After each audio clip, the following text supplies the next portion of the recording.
Il existe, au cœur du Nouveau Testament, une lettre dont la profondeur théologique, la cohérence logique et la puissance spirituelle ont bouleversé des empires, provoqué des réformes et transformé des millions de vies à travers les siècles. Cette lettre n'est pas un simple texte religieux parmi d'autres, elle est une carte intérieure, une carte spirituelle, une carte du salut humain. Il s'agit de l'Épître aux Romains, écrite par Paul de Tarse, alors qu'il n'avait encore jamais mis les pieds à Rome. Cette lettre n'est pas une réponse circonstancielle, mais une exposition magistrale de l'Évangile. Paul y déroule, étape par étape, ce que l'on appelle aujourd'hui la Roman Road, le chemin romain, un itinéraire spirituel qui commence dans la chute, traverse la croix et s'achève dans l'adoption divine.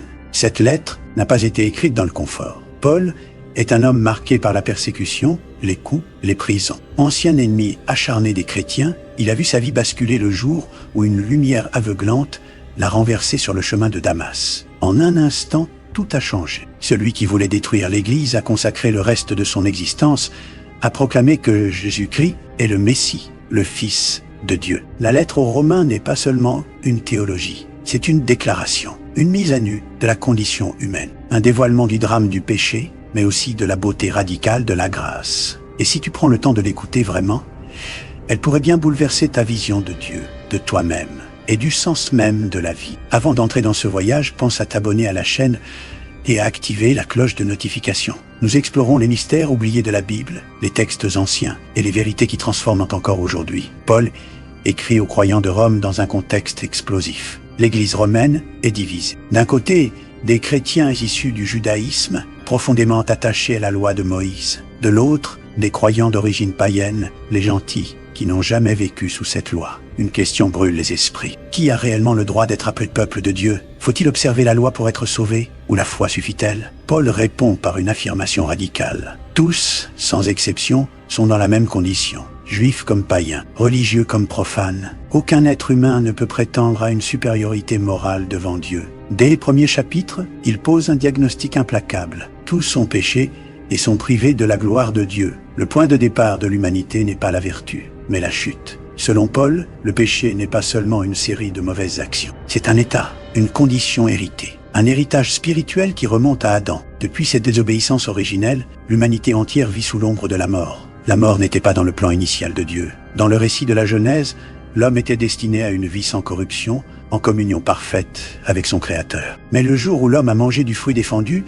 la rupture s'est produite. Paul explique que par un seul homme, le péché est entré dans le monde, et par le péché la mort. Depuis lors, chaque souffle humain porte cette marque. Le corps se dégrade, la souffrance existe, la mort règne.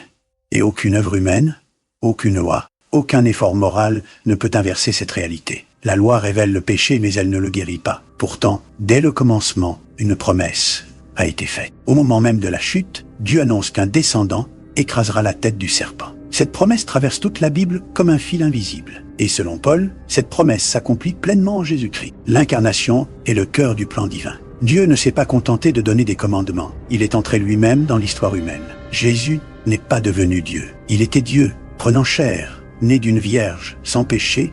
Il a vécu une vie parfaitement conforme à la volonté divine. Là où Adam a échoué, Jésus a obéi. Là où l'humanité a chuté, il est resté fidèle. Sur la croix, quelque chose d'inouï se produit. Paul parle d'un échange divin. Celui qui est sans péché prend sur lui le péché du monde. La mort qu'il subit n'est pas symbolique. Elle est substitutionnelle. Il meurt à la place de l'humanité. Le châtiment que méritait le péché est entièrement absorbé. Rien n'est laissé impayé. La résurrection confirme que ce sacrifice est accepté.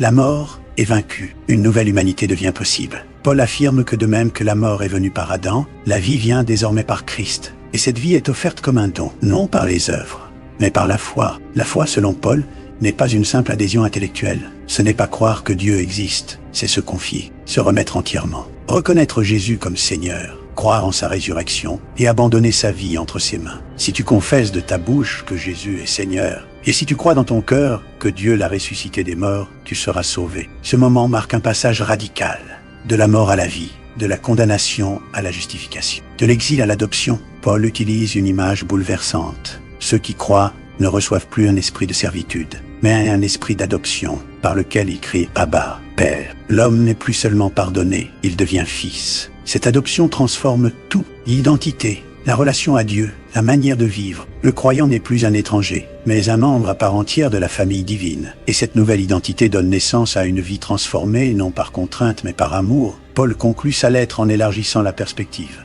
Rome est alors le centre du monde. Paul rêve de partir de là pour annoncer l'Évangile jusqu'aux extrémités de la terre. Ironie de l'histoire. Il arrivera à Rome en prison, mais même enchaîné, il continue de proclamer le message du Christ. Jusqu'au bout, il reste fidèle. Selon la tradition, Paul est exécuté à Rome.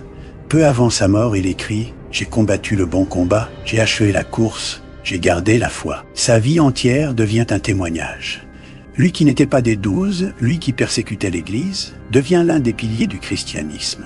L'Épître aux Romains n'est pas un texte figé dans l'histoire. C'est une invitation permanente. Elle nous confronte à une vérité inconfortable. Nous sommes tous marqués par le péché et la mort, mais elle nous ouvre aussi à une espérance immense, le don gratuit de la vie éternelle en Jésus-Christ. Paul ne propose pas une religion de plus. Il annonce une réconciliation, un retour, une transformation profonde de l'être. Le chemin romain commence dans la chute, mais il ne s'y arrête pas. Il conduit à la croix, puis à la résurrection, et enfin à l'adoption divine. Dans un monde encore traversé par la souffrance, la peur et la mort, ce message demeure d'une actualité brûlante. Il rappelle que la véritable victoire ne se trouve pas dans le pouvoir, mais dans l'amour. Pas dans la domination, mais dans le service. Pas dans l'orgueil, mais dans l'abandon confiant à Dieu. Si ce message a traversé 2000 ans d'histoire, c'est parce qu'il touche quelque chose d'universel. Le désir de sens, le besoin de pardon, la soif de vie véritable. Et aujourd'hui encore, ce chemin est ouvert. Si ce voyage t'a parlé, si ces paroles ont résonné en toi, alors abonne-toi à la chaîne L'Autre Histoire